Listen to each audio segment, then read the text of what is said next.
subscribe the Kidzu channel and press the bell icon for more moral-based kids stories.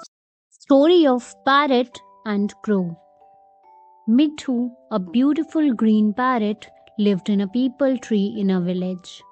One day, while searching for food, he spotted a mango tree laden with ripe yellow mangoes. His mouth watered at the sight.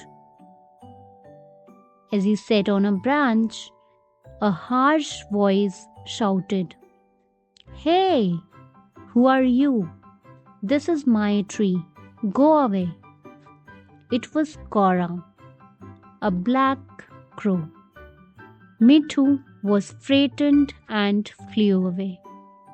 Disappointed, Mithu saw a red balloon in a garden. An idea struck him. He picked up the balloon and flew back to the mango tree. Parrot blew off the balloon, which burst with a loud sound. Cora the crow was frightened, thinking a hunter was nearby. He shouted and flew away, never returning.